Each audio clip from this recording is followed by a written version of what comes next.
Right, it's been a couple of weeks since I last touched this. My other vehicles have been a little bit needy. We're a week away now from track day season, so the Clio had to come in for a couple of days and quickly have the engine out and cam belt, and there's the old gearbox. Now has a limited slip diff, thanks to Robin, I think it's Raw Motorsport, for sorting me out a reasonably priced gearbox out of one of his customers' cars. So that's gone in lovely, and now hopefully I've got two-wheel drive in that thing, which will be nice next week. But anyway, back on this. I've got, well, 3 more days, really, 3 more full days I can spend on this until my deadline is up, and I want to have the thing running. And hopefully next week, end of next week, I've got Luke coming from Haltech to help me do a bit of configuration on the ECU. So I need to finish the wiring. Fuel pumps the first thing I'm going to do. I've just run the wires through the car, so they are ready to go now. Let me go around the back anyway and I'll explain what I've been up to. Right, welcome to my grubby boot. Yeah, so ECU comes with an output pre-configured for the fuel pump. Now I'm going to attempt to run 2 Walbro 450s on PWM. I have myself one solid state relay. It's 100 amp relay. Supposedly Walbro 450s draw, I think, 30 amps each, something like that. So 100 amp relay should be enough. I've got a Haltech one because it was easy, and to be fair, it's way cheaper to buy that than it is to try and find a 100 amp solid state relay from RS or Mouser or whatever. So that's here.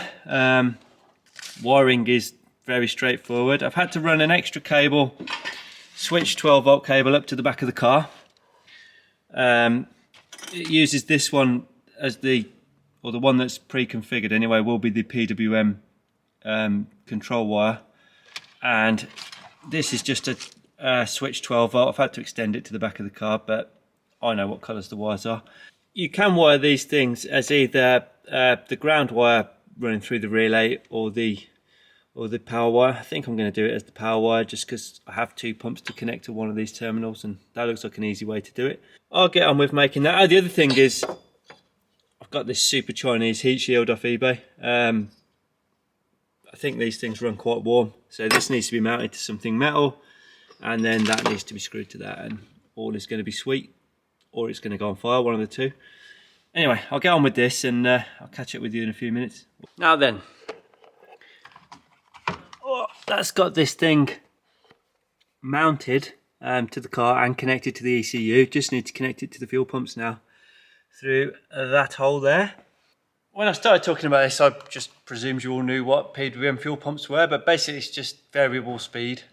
So both pumps run together all the time, and you just slow them down basically if you don't need enough as much fuel. That's the idea of it anyway. It seems a nicer way to do it. It means you don't boil your fuel if you're going down the motorway. Not that I'm really looking forward to going down the motorway much in this. Yeah, it just doesn't circulate more fuel than you need to. It also saves an output on the ECU. So yeah, instead of running one output for each fuel pump, you run, I can run one combined on this setup. So I like it for that more than or as much as anything else, because as we all know now, it seems that whatever ECU you buy, you never have enough inputs and outputs. Anyway, I'll get on with connecting this bit up. Well, that's top side done. Doesn't look too bad. I've got a plastic cover which goes over there, which will cover up the terminals. Down through the standard grommet into the floor, so I'm going underneath to take the tank off, and I'll put the wiring plug on the tank, and then that's done. Another positive news, just got off the phone with Greg at Pro Tuner. I'm on the dyno on June the 15th on his new mainline hub dyno, so although it seems like quite a long time away now, I'm sure it'll come up real fast. Well, I got the tank off, then I went over here to find the connectors that I'd bought to plug the fuel pumps in. I have the connectors, I have the female pins, but it turns out I never got any male pins. So I've had to order some, so that's the end of that job for today, and we'll wait for the wait for the other pins to come, hopefully in a couple of days. So on with the turbo drain, I think. So as with everything when you're dealing with cars, a job you think is going to be so simple because the sump I got, I think it's a Holly sump, has a turbo drain fitting, one on each side. But it turns out, I might be able to see better from down here, maybe. It turns out anyway, this engine mount's right in the way and I can't get a fitting onto it. So I've had to bring it all the way around to this side, which, you know, is more of a project than just running a pipe. I mean, hopefully it'll work. I've got this tube in here. It's all running downhill. It needs more of an angle than that, but yeah, just making sure it's all running downhill. It's a -12 return on this thing, so hopefully it's going to be big enough and work. Otherwise I'm going to have to take the sump off and drill it and weld another fitting somewhere else, I suppose. Yeah, I have had a go at this before. I had a fitting welded to this. This goes in there, but it was hitting the turbo as you do it up, so I've had to chop off what I had. I'm going to machine down this 90°. I know it's not ideal having a 90° straight out the turbo, but I don't have any space, so hopefully it'll be fine. So right, we've come round to Craig's, but he's not here today. He's at Emerald mapping his MX-5. So this is Carlos the welder, who's not called Carlos. Carlos the welder is not really called Carlos. Oh, is it only Craig that calls you Carlos? Yeah, well. Just here? Yeah, is this the only place you've ever been called Carlos? It's just here, I'm called Carlos, everywhere else. It's not your name, so he's Craig's YTS? I'm Craig's oily rag. Yeah. Otherwise known as Craig's oily rag. But he's going to weld it for me today. So I'm going to weld now. Alright, Jay's from this lovely prepared piece. Dirty as usual. Hard to reach, China. Paint, nasty China casting. But I reckon we could. You just melt it together, I reckon please. we can melt it. Alright, what's yours, Jay? It's almost like that bit's cleaner than the fitting. For all the internet welders out there, I know I did just touch down. Have you done it wrong? Before anyone says in the comments, he touched down while he was welding that. The comments are coming for you. Correct, I did touch down, do me. You know, not too shabby. We'll see if it passes the internet test. Nothing ever does, so don't worry yourself too much. Get a shot of that loveliness. It's done a lovely colour like a brass pipe fitting, hasn't it? It looks brilliant. Right, there's just a little tiny little bit there. I've not made this out of a copper piece of... It's gone copper now, isn't it? A bit of bathroom fitting. So we did. With minimal. Well, you're not even going to edit, we're going to go for minimal one take. Alright, no edit, straight off the bench. No edit, they don't call you Carlos the welder for nothing. Or they probably don't, but... Are we going to weld the inside as well, yeah, weld up inside as well. Is this bit going to be welded too? Might as well. Send it on that as well. Nice one. Job's a good one. Well, I was going to take this back, but... Available at driftworks.com. But he's seen a weld that has not been welded, it's only tacked on and he can't help himself, so let's weld this V-band on as well. Weld it. Don't mess this up, I think this V-band cost me about 70 quid. What, so if I mess this up, this is like potentially £70 mistake? And it took about 3 weeks to get here from America land. In situ on the turbo with the V-band attached? No, you can take it off if you want to, as long as you don't warp it. No, we'll leave it on there. We'll leave it on there. Is it done up tight? I think so. Yeah. Are you sure, Joe? Yeah. Okay. So you're going to give it a fat rod? Well, what you generally do with TIG is you start your arc, you get it wet, and then you add rod. You ram a rod. Right, so you don't look at it unless you're looking through there. Alright, I know the rules. There we go, the camera's got this. Okay. Yeah, let's have it. Proper welds with some proper arc shot. Well, the camera seems to have adapted the colours back, but let's see what happens. Right, are you ready? Yes, sir.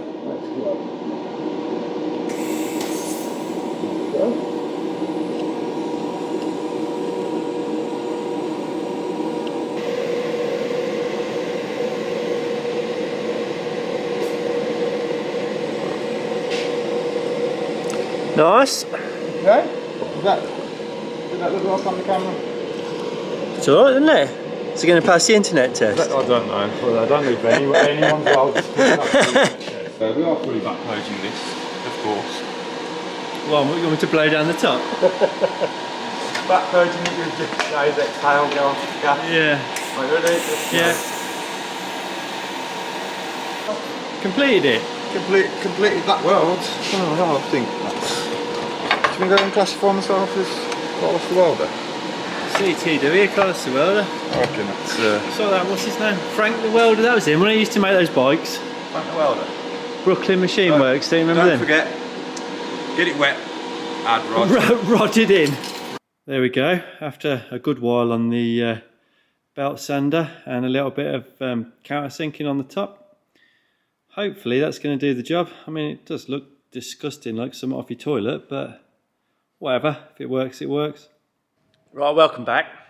A few days later, a couple of redesigns on the turbo drain, shall we say, but finally it is done. So, yeah, I think I left the other day and I had the drain running through behind the pulleys, and basically when I finished this last, stupid focus, when I finished this last pipe here, this one, it basically looked like it was running flat out the turbo, so chickened out, mounted my, what I'm going to call my buffer. Don't know if I can get a better view of that, probably not, at the bottom. Now it runs quite steeply out the turbo and all downhill into the sump. I mean, I hope that works, but you know, only one way to find out, I suppose, and that's start the thing. Right, in other news, the pins turned up for the fuel pump. So I finished wiring that, put the tank in. If you can see under there, it's pretty dark. And then I wasn't happy with how close the fuel return runs to the body there, so I've got to get a -8 45-degree fitting to sort that out, take the tank out and put it back in again, but no big deal. Then started reading the instructions for the ECU, you know, maybe what some would call too late, and realised that the onboard, or the fuse box that comes built into the loom, has a fuel pump relay in it, and I've connected the solid state relay to the 12-volt feed to the fuel pump. But all I need to do is a little snippy crimp on these two wires, the black and yellow and the orange and whatever it is, blue, violet, who knows, I don't. But those two, remove the relay and the fuel pump fuse and let the wiring at the back do the job of the relay. So I'll get on with that now. Right, got it snipped, heat shrink is in position. Oh man, let's just crimp her up.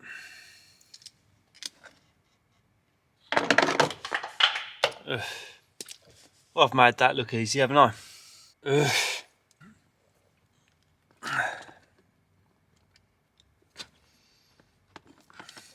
Right, got her there in the end. Hopefully that's a connection that won't fail, because if it does, I'll lose my fuel pump. There we go, that's it finished. Used a couple of cable ties just to try and relieve any stress from the joint, try and stop it pinching upwards. As you can see from that last palaver, that's why I don't film everything, because it's well frustrating, but I'll stick the back cover on that and call it done. Right then, for my next trick, just sort out these last few wires that need connecting. One of them is the switched power that just needs to be connected up to ignition source in the car. And then there's a few inputs and outputs that I can configure on this kit, because you know the loom was pre-made and takes up quite a lot of them already. But yeah, basically just need to plan this out before I connect it. I need one of these other outputs for my fan control, which leaves me one spare. The two inputs, I haven't really got anything to go on those yet. Maybe we'll have some traction control. Oh no, I have. I need to put a rotary knob on there to control the boost. So hopefully they can go onto one of those inputs, because I haven't got any analog ones left, as usual. So these aren't really as scary as it looks. I mean, they're all well labelled, and I don't need all of them. So I need that one and the two outputs separating, and I'll figure out what to connect them to. I'm just going to take a moment here to back up, I think the word is, why I chose the Haltech over the Holly. And here we are, 9 o'clock in the morning on what is a bank holiday in England, and I've got actual technical support from Luke at Haltech. I would not have, I mean, I didn't even get a reply to an email when I was trying to buy a Holly, never mind answering any technical questions. So there we go, I can carry on with my day now. Right, and as we can see, this is the constant game of Jenga that you play when you're trying to wire in an ECU and take advantage of, you know, whatever you can on it. So I'm trying to take advantage of the traction control. It would be straightforward if the diff was any good, because I could just take one front signal, one rear signal, and it'd figure it out. But because the diff is a bit random and I can't really afford a new one at the moment, I think I'm going to have to use two. Well, I'm waiting for Luke to reply at the moment as to whether I can measure the speed, the rear speed off the prop or the back of the gearbox to do the whole axle complete. But if not, it's going to take up two wheel speed sensors on two of these SPI inputs, which means I only have room then for one trim module, which is basically a rotary gauge that Haltech sell that you can increase or decrease the whatever the parameter you're trying to change is. So I'd like to run boost control on one of those, because there's no reason that I'm going to need 25 pounds of boost or whatever it's going to take constantly. And I'd also like to run traction control on one of those. And now it seems that I possibly can't do. Hang on, reply. Not reply, someone else.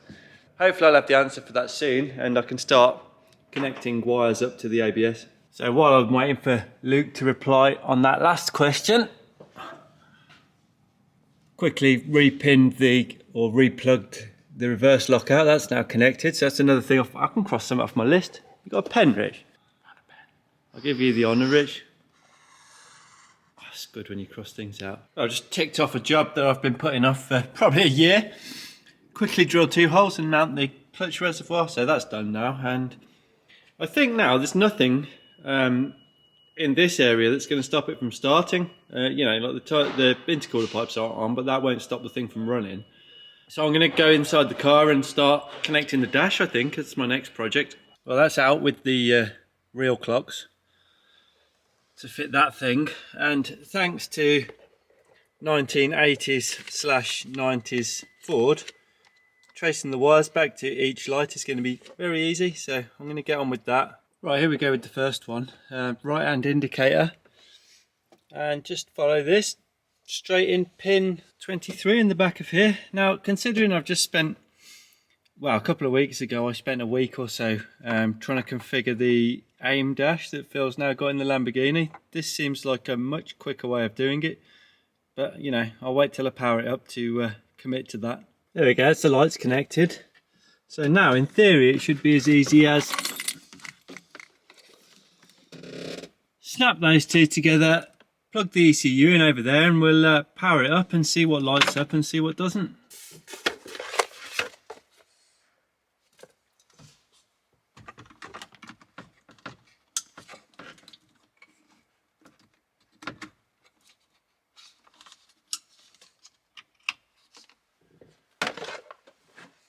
Got to download a bit of software on this thing. I've got the Elite software downloaded now.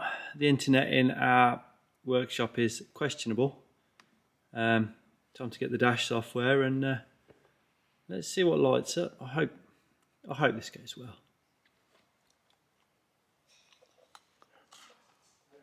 Perfect job for biscuits. Well then, boys and girls, let's see what happens. Oh, let's pray for lights and noises. Oh, that's positive. Fuel pumps are priming. Well, that still says ECU disconnected. So it turns out you can either read the instructions or just keep pressing things, and there's a button for connecting. And look, dash is lit up. It may be as easy as that. You reckon, Nate? Maybe as easy as that. Maybe. Just plugs in, that's the motto, isn't it? Always. Just plugs in, mate. Right, let's let this thing finish and we'll load some configuration. So before I start any of this project, I'm just going to update the firmware on the ECU and the dash, because I know if I have a problem, the first question will be, what firmware are you on? Just pressing buttons. After that, have we? That's what YouTube has invented for you. You don't need instructions since YouTube. Aye, aye, something's happening. Oh, Windows is going to break this. Come on, Bill, don't ruin my ECU. Of course I do. Oh well, let's see what happens now. So, just done the same with the ECU. There was a few ons and offs, you know, where it's always a bit concerning when you're doing firmware and things just turn on and off a few times, but I think we're there. I've pre-made a file for the dash in the comfort of my house, so I'm going to load that and see if that works. And it seems I've already got an error code for map sensor, so I've obviously wired that wrong. Well, that's my file loaded. It suddenly sounds like the computer's going to take off, so who knows what's going on with that. Let's have a fiddle and see if I can get to the screens that I made. Oh, don't follow this as a tutorial on Haltech in any way, because I'm making it up as I go along. What's that button do?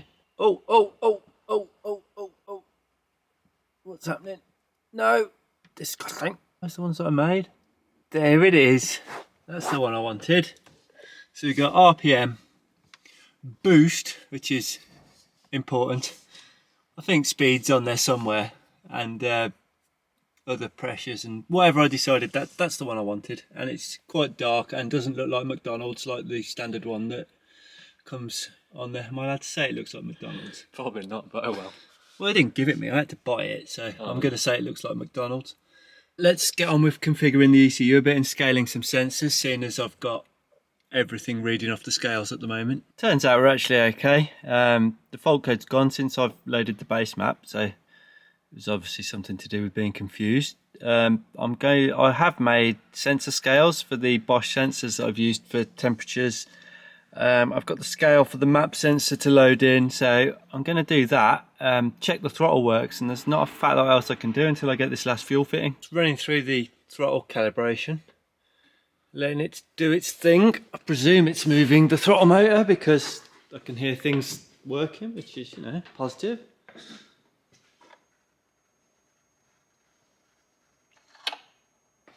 Oh, what does it say? Good? Bad?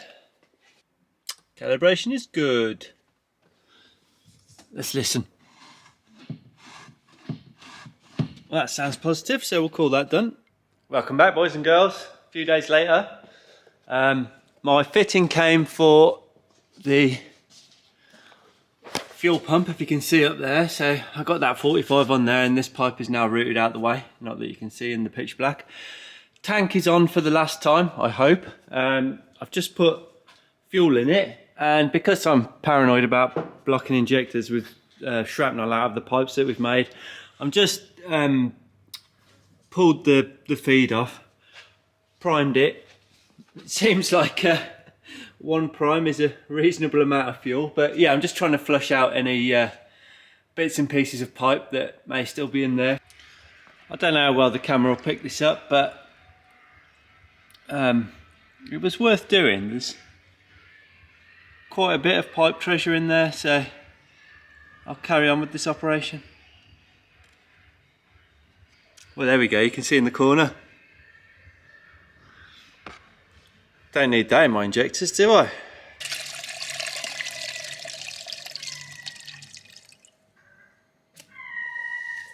Right, another point of this is I need to find out at what point the tank stops picking up. Because of my in-tank setup that I made, you know, it's going to be a bit different to standard, and the fuel gauge is now going to be on the Haltech dash, which needs configuring. So basically I need to take a resistance reading on the sender when the tank is, you know, at its lowest point, which is about now. Looks like it's probably, looking at that, it's basically at the bottom. I mean, maybe there's a litre in it, maybe. It's pulling from the bottom anyway, that's for sure. That's good news.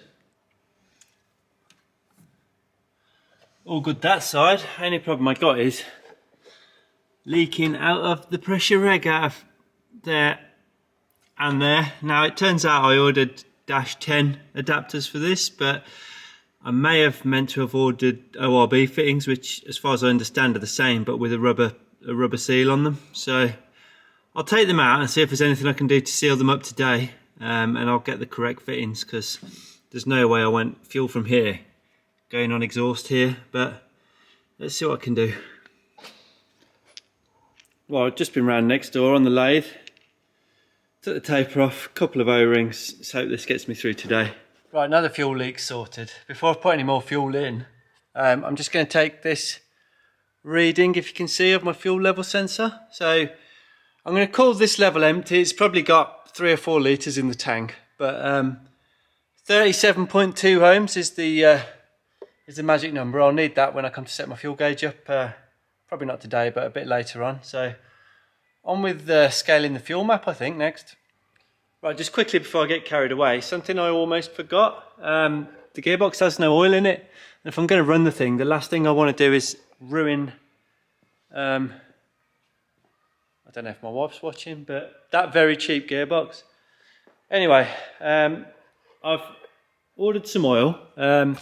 Searched online for, you know, the greatest oil for a T56 Magnum, and apparently all you need is a mineral based or non-synthetic, which is quite hard to find, Dextron 3. So got this stuff.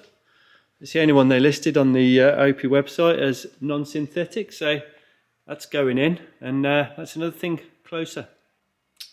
Pretty happy with that amount of mess for filling a gearbox, so let's move on. What do you think? Look, I got backup. Oh. This is Luke from Haltech UK. Hello. Been pressing some buttons, eh?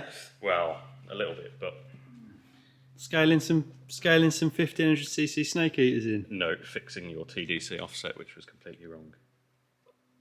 All right. Just gonna fire up now. I have every faith. Every faith. I have some. So, as you can see, we're running out of battery power as usual. But let me see if I can. Oh yeah, I can't crank it off the key because I've done something silly and haven't figured out yet how to put back in whatever wire connects the key to the relay. So for now, let me put this camera down somewhere and we'll see if we can get smoke. Oh, and I've also made the exhaust come out like that because it made me feel a little more American for the day. So let's see if it's a goer.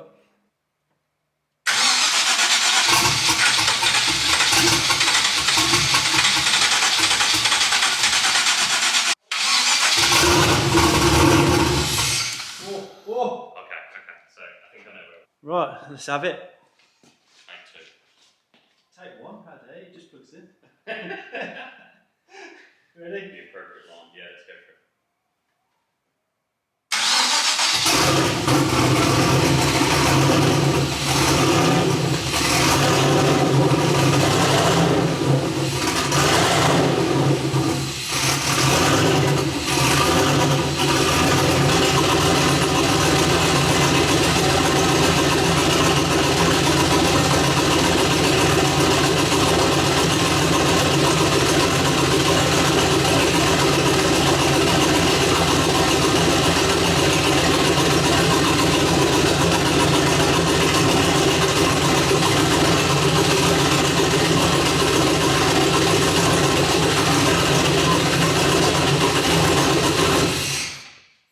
Can't ask for much more than that.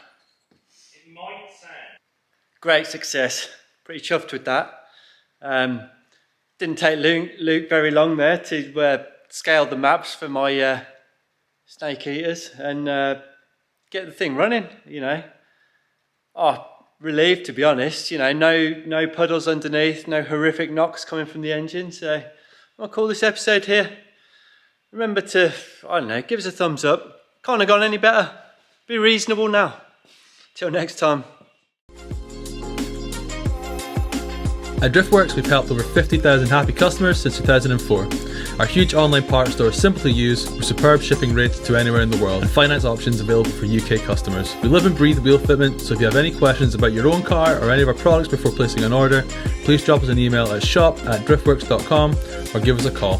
Thanks for watching.